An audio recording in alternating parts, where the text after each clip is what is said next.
There are no OT levels above OT8. And the reason that I have certainty about that is some deductive reasoning and some facts. The facts are that the person who does know and always should have known and was the one who was, if there was anybody in Scientology responsible for the release of those OT levels after Hubbard died, it was the senior CS International, Ray Mithoff.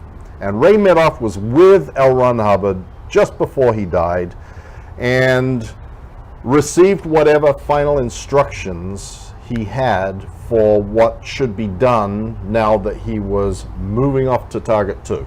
Before you continue, what does CS mean? Case supervisor. That's the person who oversees the auditing, which is Scientology counseling, Good. and he oversees auditors. So the Senior Case Supervisor International is the one person who is ultimately responsible for supervising all auditing in the entire world. Correct. And you said going off to Target 2. Target 2 is what?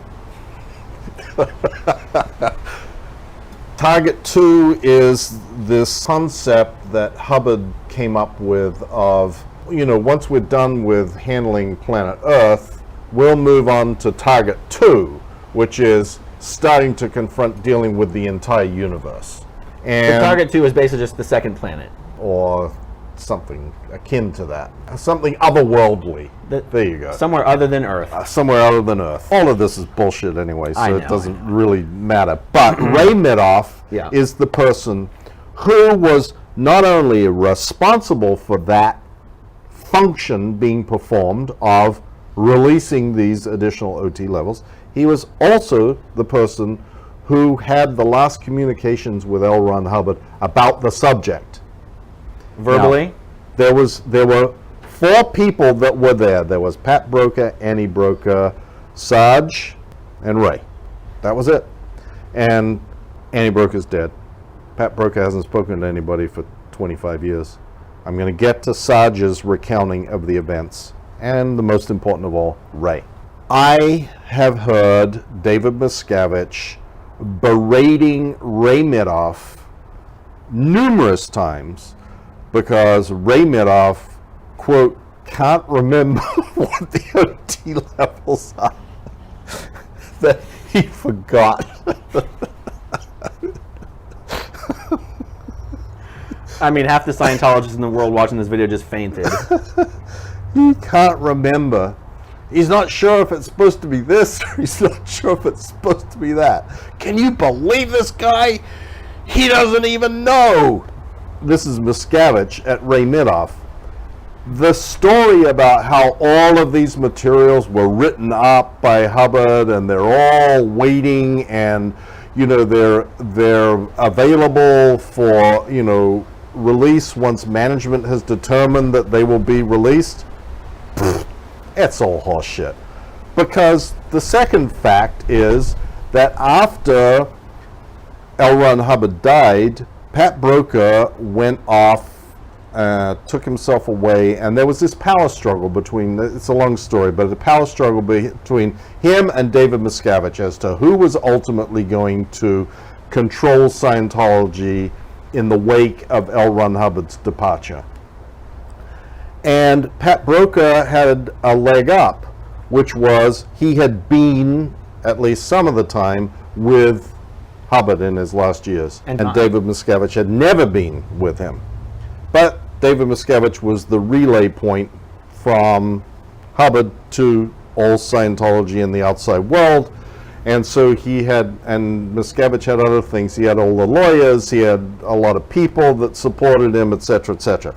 But in any event, Pat Broca disappeared to another ranch. Hubbard lived on a ranch in Creston, or near Creston, north of Santa Barbara. There was another ranch in a place called Newberry Springs, out in the desert between LA and Vegas. This place is like meth central.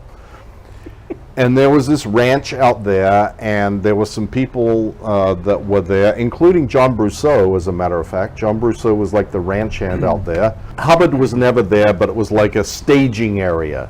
Pat Broca took, in theory, all of these materials and was refusing to turn them over. So there was this nighttime raid that was arranged of the Newberry Springs property, and me and a bunch of other people, Greg Wilhair, and I can't even remember who else, showed up there. Was Marty there too? Marty.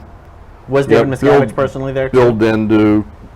Miscavige was there with Monique Yingling, and Monique Yingling was involved that long ago. Yep. Wow. And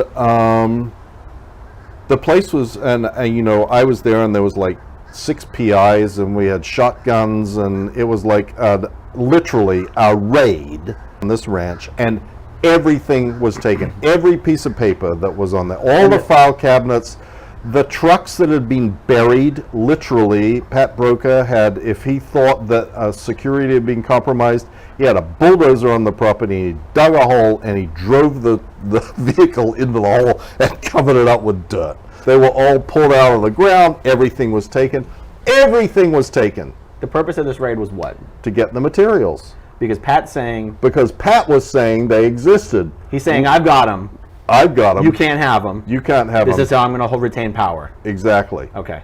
And Ray couldn't remember, so Miscavige's only way of getting this stuff was to now do this raid. That resulted in a big fat goose egg of nothingness. So and you guys so went then through it became more Ray has to remember. Okay, if you want to see my rock and roll songs, click right on this guitar. And if you want to see a different one of my videos,